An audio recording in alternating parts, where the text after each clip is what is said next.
Hello and welcome to Northeast Media Hub, the fastest growing digital media platform. I am Adalbert Khar with the latest Hub news. Be informed, be alert.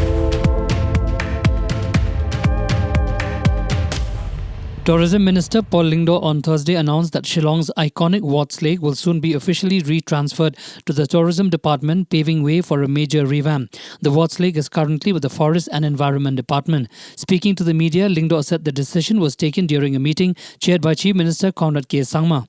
He informed that Rs 18 crore has been earmarked for the first phase of redeveloping the lake. The government intends to introduce several new facilities, including entertainment zones, a leisure area, cafes, and the major highlight, a light show and musical fountain, Lyngdoh informed.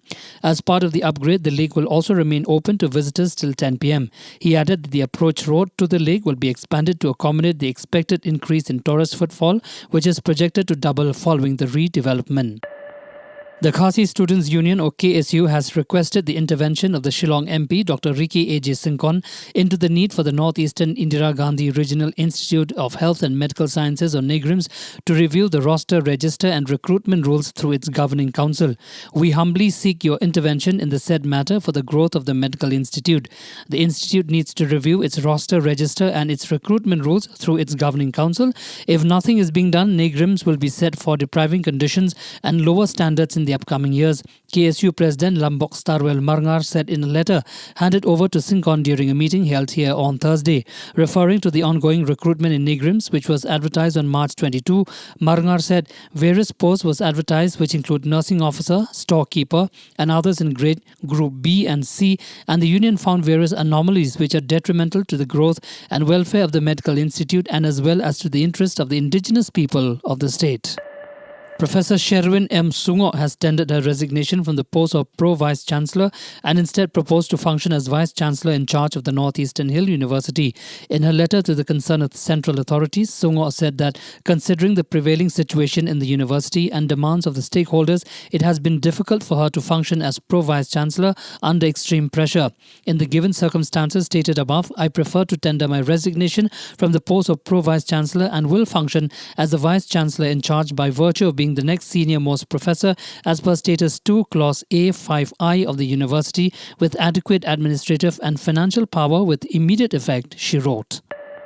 Social Welfare Minister Paul Lyngdoh announced on Thursday that the state's Director General of Police (DGP) is actively engaging with the Ministry of Home Affairs or MHA to facilitate the installation of vehicle scanning machines at key entry points in Ribhoi and East Jaintia Hills district in a bid to curb the influx of drugs into Meghalaya. In fact, this is a proposal from the Home Ministry. They have shared the concerns with Northeast India becoming an epicenter of narcotics, and based on that input, they have offered these scammers to us. DGP is on the job. She is following this up with the MHA. Therefore, it will take some time, but the process is on, Lyngdoh told reporters after chairing a meeting of the DREAM or DREAM project. Meanwhile, the minister informed that the government has procured 9 trained dogs, which will be part of the dog squad to assist the state's anti-narcotic task force in detecting narcotics and drugs entering Meghalaya. Assam Don Bosco University had a rare and inspiring visitor on Thursday, Professor Satyabhama Das Biju, better known than the Frogman of India, a pioneering scientist and senior professor at the Department of Environmental Studies, University of Delhi. Dr. Biju is globally recognized for his groundbreaking work in amphibian research. He delivered a compelling lecture on amphibians in India's biodiversity hotspots, attracting a packed audience of students, research scholars and faculty from across the region. The session was part of a science outreach initiative to foster interest in field biology and conservation. Few people are more qualified to speak on the subject. With over 100 new amphibian species discoveries credited to his name, Dr. Biju has been instrumental in uncovering the hidden biodiversity of India's forests, especially in the Western Ghats and the Northeastern Hills. Arunachal Pradesh Chief Minister Pema Khandu has encouraged power developers already working in Arunachal Pradesh to explore smaller hydropower projects in their respective river basins, adding to the state's energy capacity. Chairing the 8th meeting of the Steering Committee of the Department of Hydropower Development on April 10 in Itanagar, Khandu noted that tributaries of the state's 5 main rivers have the potential to generate 100 to 300 MW of power. He suggested that central public sector undertakings, CPSUs, engaged in large-scale projects could expand their scope by simultaneously simultaneously developing smaller projects. He urged CPSUs to adhere to project timelines, highlighting that delays cost the state rupees 9 crore per day in lost revenue and the local area development fund.